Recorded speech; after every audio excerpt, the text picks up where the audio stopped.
Hi everyone, welcome to the Vegan Muscle Outreach channel.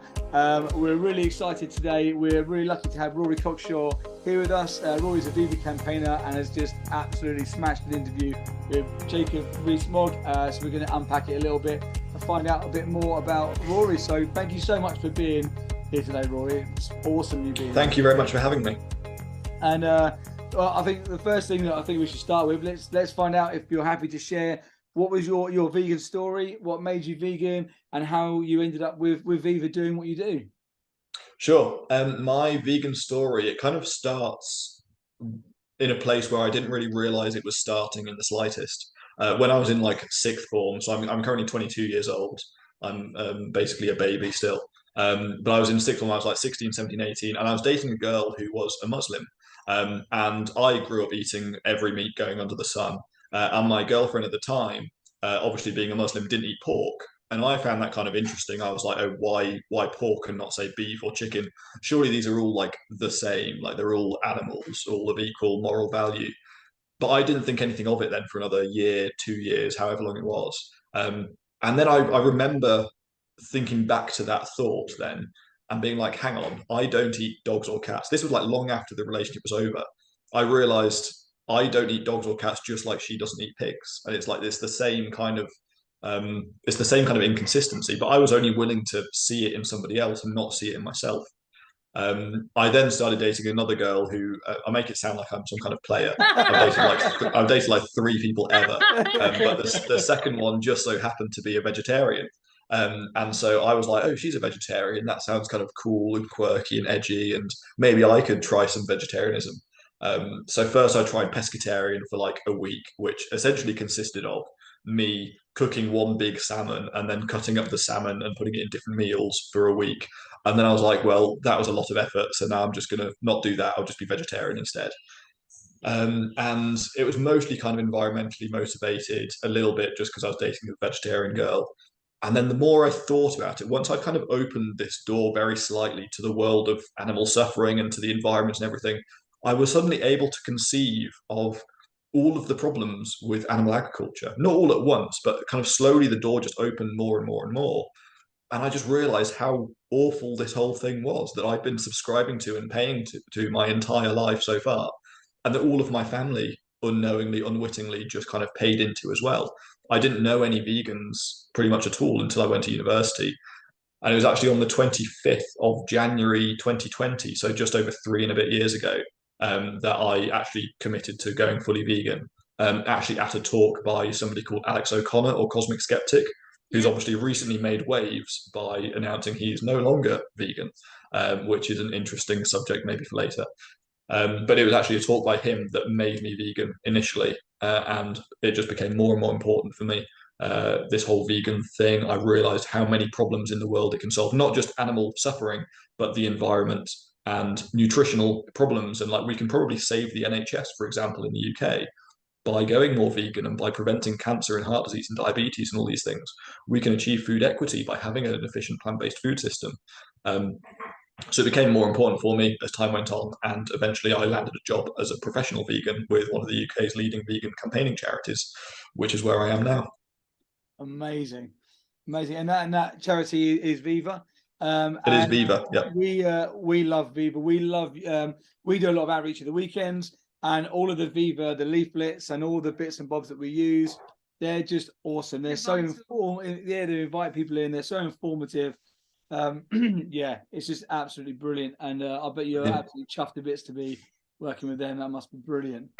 Yeah, it's very exciting for sure. And I'm very pleased to hear that you make use of all of that stuff as well. And just for anybody listening to this as well, you can get in touch with us. So it's outreach@viva.org.uk. You can go on our website or whatever, find all of our materials. We'll send you stuff for free. You can go and do your own outreach. We're really keen to get people doing outreach exactly like you guys both do. And I see you on Facebook all the time, outreaching people, and it's fantastic. So yeah, thank you for that. Brilliant. And I think what's great with Viva and what you guys do is there is activism for everybody, for every level, even down to the little cards that you can leave. If you've eaten in a restaurant where you've had a vegan meal, you can leave a little card on the table with the little picture of the piglet saying, we ate here because you do vegan options. So you can do indirect activism with Viva's stuff, as well as standing on the streets and talking to people. So They're really Exactly. for everybody there. Exactly. Yeah. Um, And when I first got into activism as well, I was so not confident. Like my first activism event, I think I said on Instagram the other day or something. I was literally holding a TV for like 3 hours, and I was definitely the kind of person. I was very introverted back in the day. You wouldn't know it now, I think. Yeah. But yeah, I was very introverted. I wasn't like confident talking about veganism. I didn't think I knew the answers to anything. So I was the kind of person that would maybe, if I was feeling brave one day, take a little card saying I ate here because you serve vegan and leave it in a restaurant. But now I'm the kind of person that goes and talks to Jacob Rees-Mogg on TV about veganism. So veganism changes you. Yeah, I saw your post the other day on Instagram, and I thought, oh, like, you're on TV doing a great job. You're so educated in this. You were so firm. You didn't let him talk over you. And then I saw your post saying, actually, I was holding a TV for 3 hours. I didn't talk to anyone. Didn't really know what to say and things. And it's crazy, isn't it? Like, you went from that. Was that 3 years ago? Yeah, well, my first activism event was actually 2 years ago, pretty much. For the first year of being vegan, I didn't do anything at all. And actually, I went back through my Facebook messages the other day just because a friend like found an old message of mine from when I'd first gone vegan. And I was like, it was in a group chat, and I was talking to a bunch of non-vegans. And I was like, yeah, well, I guess you're right, but this is just my personal choice to be vegan. And nowadays, that's not the that's not the approach I take at all. Yeah. Yeah, it's very interesting just seeing my own progression. I've basically forgotten what it was like to be like nervous and quiet as a vegan, because now I'm so out and proud about it, I guess. Yeah, that's awesome. And I always think that you can do more in the strength for the animals as well. I know from our personal experience, we put ourselves in situations for the strength of the animals with them in mind, and that helps us to be able to go out of our comfort zones. Absolutely. But what's it like to be asked to be interviewed by Jacob Rees-Mogg? Like, how does that happen? Like, what does that feel like? How's it come about? Like, yeah, talk us through that. So it came about. Was it last week? It must have been last week. Yeah. I'd actually like worked the morning at work, the first day, and then I had to go home and work from home in the afternoon because we had some like Wi-Fi installed or whatever. So I basically turned at home at lunchtime, and as soon as I got back into my house, I was then called up by our PR manager, Rachel at Viva, and Rachel said, Rory, you'll never believe it, but Jacob Rees-Mogg wants to interview a Viva campaigner on TV. Do you want to do it? And so I literally just got in the house, taken my shoes off, and I was like, yes, yes, I do. Because it just seemed like such a good opportunity, to be honest. So I and then she put the phone down, and then coming back, like, and we didn't know whether it was like virtual or whatever it was going to be, like via interview or via Zoom. And then she called back 5 minutes later and said, right, they want you to go to Westminster like now. So I was like, okay, let's go to Westminster then. So I booked the ticket, changed my clothes, packed a bag because I was going to stay overnight because it was in the evening. And yeah, just basically went straight to Westminster. The first night I was there, it actually got cancelled. I thought the interview wasn't going ahead because this was the day that actually Donald Trump got arrested. And little old me, much as I might know about veganism, can't really compete with some tangerine in America getting arrested for paying off a porn star, apparently. I was deeply hurt by this whole turn of events. And so the GB News producers decided they were just going to focus on the Trump coverage for the entire evening. So I was then sat in the green room with like Nigel Farage and a bunch of lords from the House of Lords, and then me just like, am I going on TV or am I not? I was there for like an hour, and then they pulled the plug and said, right, Rory, go home. Sorry, it's been cancelled. So I then went back to my dad's house, which is kind of Surrey area, so not too far away, stayed there overnight. Next morning, I was about to get the train back to Bristol, kind of a defeated man. I was like, oh man, the interview's been cancelled. There's no point in doing this, wasted my time. And then I got a call again, and they were like, this was GB News, and said, hey, Rory, are you still in London? We'd like to run the story this evening. So I was like, fantastic, like it's worked out. So I went back again the second evening. And then the rest is history. Went back to the green room, didn't meet Nigel Farage that time, but did actually get through to the set, and ended up talking to Jacob Rees-Mogg, who it turns out is actually quite personable. Like it was actually a very pleasant experience. All political issues aside, it was very pleasant. Interesting. So that's how it happened. you went through such a roller coaster with like, I'm here and then I'm back and then I'm back again. So like in that moment, were you thinking like, okay, what are they going to ask me? How am I going to respond? Were you nervous? And then suddenly it wasn't happening. Then you were like, oh, I can relax again. Or what? How do you feel in that experience? It's going to sound like I'm bragging, but this is just facts. I was actually more confident walking into that room than I've basically ever been walking into any room, because for the very precise reason that I had then spent the last 24 hours reciting that Latin tweet to myself. Yeah, I Yeah. love I that you knew. come out of that. I knew that as soon as I came out the gates, calling back Jacob's Latin tweet, which was "Tempora mutantur et nos mutamur in illis," times change and we change with them. I knew that I was winning the conversation, Yeah. because he was expecting somebody to come out of the doors, sit down, be really angry with him, yell at him, call him names, ask him how he could possibly do this to future generations or to animals, to the planet, or whatever it might be. That's what he was expecting. And in fact, what ended up sitting down next to him was some kind of refined, well-spoken guy who looks, relatively ordinary, and then starts speaking to Jacob in a language that he understands, which is Latin. Yeah. And actually, that's what I attempted to do the entire conversation, was pretty much just mirror Jacob Rees-Mogg's own style. Like, he's very refined, he's quite posh, he's quite well-spoken. Obviously, we're both got Oxbridge educations and everything. And so I just basically played the part of being Jacob Rees-Mogg, because that's what he understands and what he knows and what he respects. And so when I did that, I knew that it was not going to be a difficult conversation. If I went in and I was like, right, I'm going to tear this man down, I'm going to ruin his life, I'm going to insult him, I'm going to do all this, Yeah. then I probably would have been more nervous, because that's more of a tetchy a way of going in. It's quite edgy. Whereas what I was actually planning on doing was just very calmly laying out the facts. And I know that I know enough about veganism to be able to answer anything that he's got to say, because he's never really spoken about it before. Like, he's not said much in the public sphere about veganism, which means probably he's not got very much to say on it. And actually, if you watch the interview, he didn't. He started off saying, "Aren't you wrong about this?" And then he said, "Aren't you wrong about that?" And I was like, "No, it's actually backed up by science." And then at the end, all he resorted to was, "Oh, but it tastes nice." And then it's like, well, if that's all you have to say, then you don't have anything. Yeah. And that's what ended up happening. Yeah, for anyone who hasn't seen it, we're going to put a link in the description here. And the first 10 seconds really is a drop the mic moment. And like, you could have just left it at that. But yeah, I was going to ask, how did you feel about that? Because a lot of the things he was defending eating animals was with taste pleasure. It came back to them real basics. And do you find it frustrating debating people with such wrongful facts, like things, the dairy cows, they live a full life until 10, and our diets have improved since eating more meat and dairy, and we've got stronger bones? When they're so factually incorrect, is it frustrating being in that position, or do you find it sort of easy because you can debunk them really simply? I'd say it kind of depends on the day and on the attitude more than anything. So actually, like, Jacob was wrong about a great many things. Like, it's just factually incorrect about like most of what he said in the interview.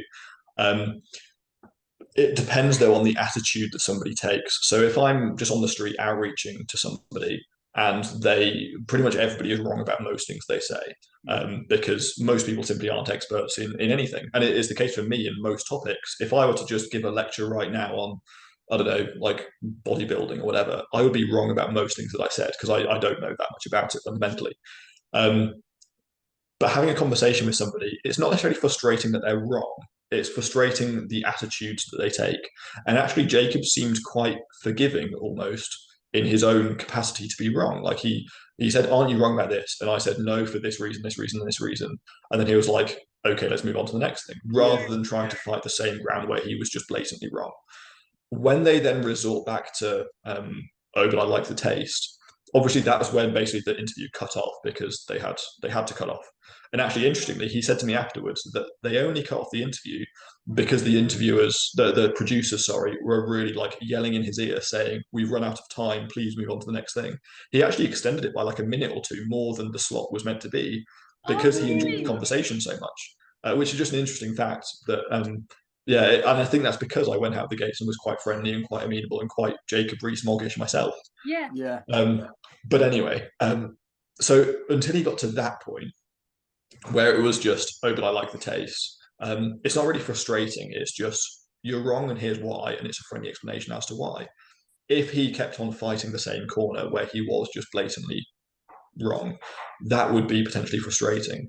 But I think one thing that I've learned in my 2 years or so of doing activism, right back from the first day when I couldn't talk to anybody to today, one thing I've learned is patience, because people, it's not just a knowledge barrier, it's also a lifestyle barrier, it's a food barrier, it's a taste bud barrier. There's so many barriers that people do have and build up in their own heads. They're all psychological, right? Going vegan is actually objectively a really easy thing to do. But all these psychological barriers, what they require is actually patience, a bit of TLC, like a friendly conversation, a nice chat with somebody that they actually kind of trust rather than somebody who is just very impassioned and very angry. There's certainly a place for anger. And actually, I myself am far from perfect in this because I often will get angry and will get impatient, especially when I spend time looking at just how bad the situation is for animals around the world. Um, the only rational response is anger. So you need to be a little bit irrational sometimes and actually sometimes distance yourself a bit from the subject matter in order to be a more kind of cogent communicator, I suppose, and have a bit more patience with people. It is something I'm very torn in two directions on it, because the last thing I want to be is patient when it comes to veganism. But the first thing that somebody I'm talking to wants me to be is patient. And so that's when I try and learn that patience. And I'm still working on it, obviously, as are we all. But it's an important kind of, it's an important thing to learn, I think. I understand that, because like you said, when you see what's happening to the animals, your natural reaction is anger, and it's like, oh, everyone like just needs to stop right now.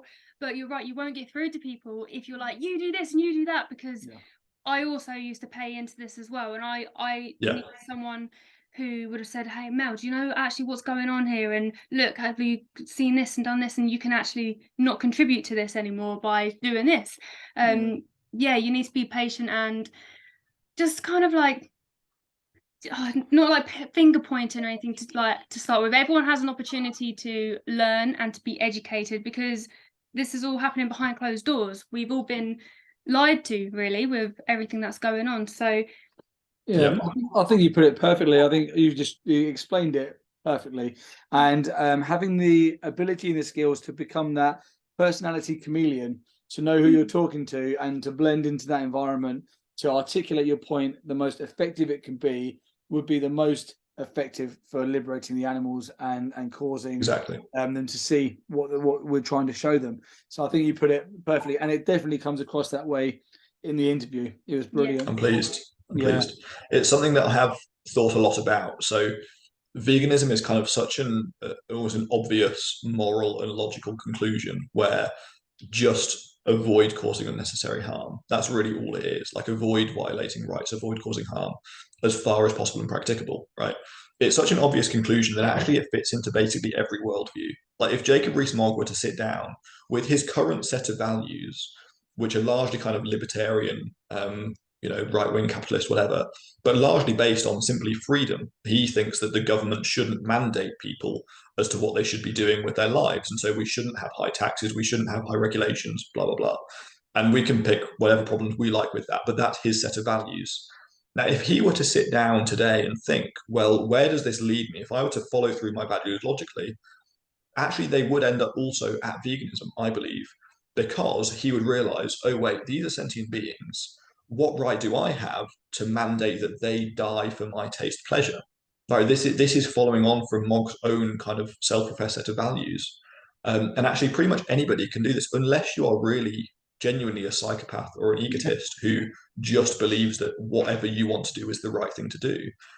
Anybody else with any kind of semblance of any moral system will actually end up one day, if they were to think through it logically, at veganism. And this is why I think we can't spend our time trying to debunk somebody's entire set of somebody's entire worldview in order to make them vegan. We actually need to work with them. So say you're outreaching a Christian person, for example, giving them a purely secularist account of veganism might work, but actually it's probably more effective to sit down with them and kind of embrace their Christianity for the sake of the conversation and say, well, the Bible says this, this, and this. God and Jesus and all the rest of them believe in kindness and in love and compassion over anything else. This is the underlying message of pretty much every world religion. And so you can sit down with anybody, whether they be a Christian or Jewish or Muslim or from a Hindu faith or whatever it might be. Pretty much any world religion will have some room for argumentation around veganism and will kind of logically lead to veganism in the end, because it is simply about kindness and compassion. And everybody believes in that. And so I don't think that we should be going around and saying, like, maybe in a political sense, we can disagree with Jacob Rees-Mogg all we like. But actually, when we sit down and talk to him, or when we sit down and talk to very like macho, burly men who think that machoism is about eating meat, or whether we sit down with Christians and they say, oh, well, God gave us dominion so we can do what we like, or whoever it might be, it's actually about working with them and their current value system and working towards a place where they can marry up veganism with their current set of values, rather than entirely replacing their current set of values and adopting a vegan one instead, because that's simply never going to happen for most people.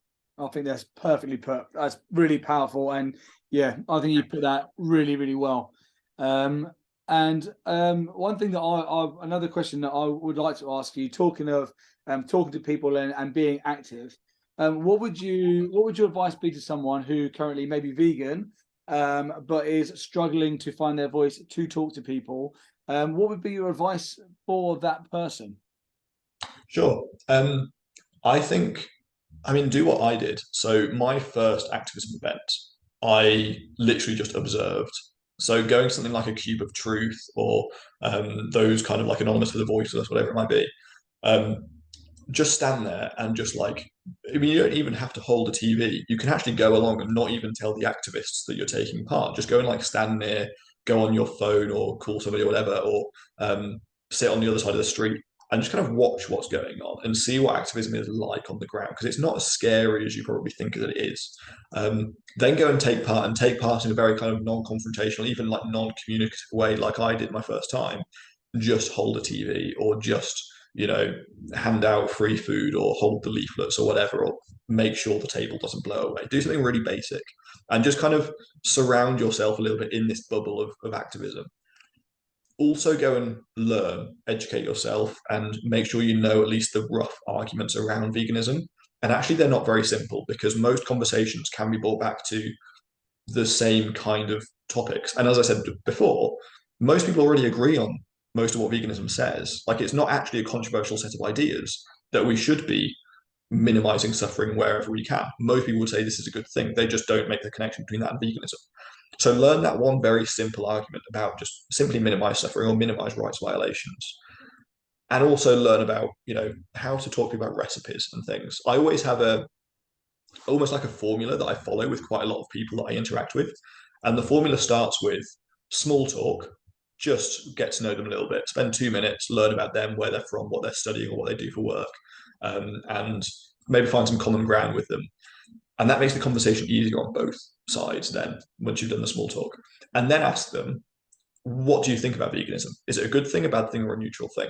And I pretty much always use that exact wording as well, because then like 90% of people would say, oh yeah, I think veganism is probably a good thing. And then you can say, why?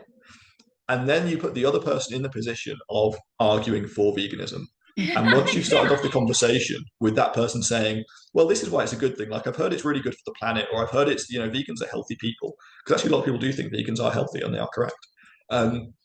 Or they say, oh, it is kinder to animals. Sometimes they take a bit of prompting to get there, but they will give you all of the arguments for veganism, all of the basic ones.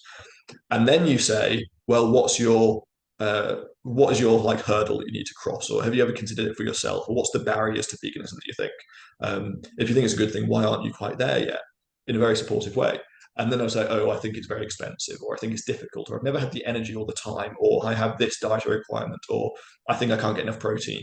And it's all the common arguments, but they've already argued for veganism. And so then, rather than it being a case where you need to convert somebody to your ideology, it's a case where you're just a problem solver.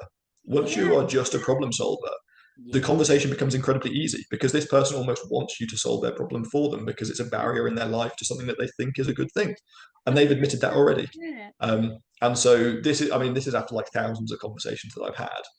I now revert quite often to this basic structure at the beginning of a conversation, and then it will get more interesting out of that. You'll go into different alleyways and rabbit holes and kind of discover new things together and all this kind of stuff. But that's essentially how I structure most of my outreach conversations, is around that. And giving out like free recipes and free food always helps with the process, because the more they know, like, and trust you, right? There's a thing in marketing: know, like, and trust. The more they know, like, and trust you, the more likely the conversation is to be a success. So that's my advice: is do something like that. Once you're confident enough, once you've been to a few events and just observed, then go out and have these simple conversations and become a problem solver. Yeah, definitely. And I think your way is such a clever way. It's very thought out. And I think that's brilliant, making them argue for veganism and then problem solving where they might be struggling. So that's really cool. You are obviously so educated in this. Obviously, by your interview we saw on TV as well, you just did an amazing job. You know the information. For other people, where would you suggest finding out this information that they can learn as well? Sure. There's quite a lot of places. So I think my knowledge came largely just from YouTube, to be honest. And it sounds silly, but the amount you can learn from YouTube is just incredible. And so I watched a lot of like talks, so like Gary Yourofsky talks. Yeah. You've already heard of him. He's fantastic. Yeah. But also like Cosmic Skeptic, back when he was vegan, he gave lots of very educational, informative talks, but also talks a lot about the philosophy behind things. And I come from a philosophy kind of background. My degree was in the philosophy of science, and so that's my strength, is kind of these like abstract ethical arguments and everything. But also simply learn about like how are animals actually farmed on the ground. And you can go to Viva's website, you can go to PETA or Animal Aid or any of these major organizations. They will generally have entire resources on just cows, or just dairy cows even, or just chickens, or whatever it might be. Learn about the philosophy where you can. So it is not actually as complicated as it sounds. Obviously, somebody like Alex O'Connor, back in his vegan days, did lots of good resources on this, or like Bite Size Vegan, or Earthling Ed even does really good outreach, of course, and Jerry Carbstrong. Kind of watch these other people do outreach, and then go to a website like Viva's own website, viva.org.uk, or go to basically any animal organization, and they will have reams of information on all of this stuff. You can read books. So Earthling Ed has written a book called "This is Vegan Propaganda," very cleverly titled, and that has essentially every argument about veganism in it. But also there's loads of content creators. So there's a guy called Lifting Vegan Logic. You might have heard of him. He's Canada based, I think. He's got like an ebook on every argument about veganism, which is really good. And you can just go and download it for free and read it and imbibe this information. But a lot of the time, you simply learn by doing. Like it's not a bad thing to say, you know what, I don't actually know that stat, to somebody that you're in a conversation with. Obviously, it's helpful to know the stats. But if you have a conversation, you realize you actually don't know something, then go away and learn it. Right, trial and error. Don't try and be a perfect activist from day one, because actually none of us are perfect activists ever. Just try and learn what you can, have conversations, realize your areas of weakness, and then go away and build on them and read around them, and go on YouTube and just search for videos. There's everything everywhere on YouTube. So that's what I'd say. Yeah, and I think when you say it as well, like if you're talking to someone and you don't know an answer, being honest and saying, I actually don't know this, hopefully it will make them trust you even more, that you've been honest and not given them a load of rubbish. That's really cool. People can tell when you aren't confident in what you're saying, right? And that's a huge thing. Simply being calm and laid back and confident, rather than kind of stumbling over your words a little bit and making up facts and just saying, oh, I think it's this, or I think it's that, or kind of taking them off topic. People realize this because people are actually intelligent beings, right? We are all sentient after all. And it's better to say, you know what, I'll go away and I'll find out for you, or I'll look into it, I'll send you some resources, rather than just essentially bullshitting your way through. 100%. Well, what's next for you? Have you got anything else lined up? Have you got any interviews? I know you're an ultra runner as well. Interviewing Donald Trump. Not yet. No, I hear he's on his way to prison. So, no. So I've not got any like TV media type interviews anytime soon. Viva are currently working on well, I say Viva, me as well, currently working on anti-dairy campaigns over the coming year. So they're going to be launching in kind of early to mid-May. So keep an eye out for those. Lots of street actions, lots of everything. in terms of my own kind of personal life, I'm doing a bunch of marathons and ultra marathons. So I'm an endurance athlete mostly. So I'm doing Manchester Marathon in about 4 days time. So that's this Sunday. And then I'm doing a 54-kilometer ultra marathon through the Peak District in May. And then I'm doing a 24-hour run around a 400-meter track in August. So it's just like as far as you can go. But surely you won't survive as a vegan. Exactly, yeah. So I'm going to need to find protein and B12 from somewhere. Yeah. But yeah, so I'm not sure how that's going to go in this life. So I've never done anything like a 24-hour race. The longest I've run for is like 8.5 hours. But 24 is going to be interesting. That's in Oxford on August the 5th or something, I think. It's actually around the track that the 4-minute mile was first broken on in like 1960 something, I think. It's on that track that we're running for 24 hours. So I'm going to aim for somewhere near 100 miles, but might not actually crack 100 miles. We'll have to see. Wow. But yeah. That's amazing. Long Where can people follow that? Will that be on your Instagram? Yeah, so that'll be on my Instagram. So my Instagram is enroute_Rory. So ENROOTRORY.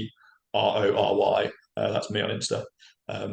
Amazing. Yeah, so follow me there. Make sure you go follow him and check that out. I'm going to be watching that. Yeah. It's going to be amazing. Yeah. And we want to say thank you again from all the vegans around the world for putting such a good argument up against what's his name? Jacob Rees-Mogg. I can never say it. It's brilliant. Like when you're watching vegans being interviewed in them situations and you're just smashing it and just really like holding strong. Sometimes you watch them interviews and we've all seen Piers Morgan and we all see how they can go, and you can like leave the TV like really feeling for the activist and it being really frustrating. But watching your one, we were like backflipping, like like that's awesome, Joel. Like it's great. Yeah. We're gonna put I'm so pleased to hear it. So make sure you go check the link out if you're watching this. It's brilliant. It's about 6-7 minutes long and fantastic. It's awesome. Yeah. Thank you so much. Nice. Thank you guys.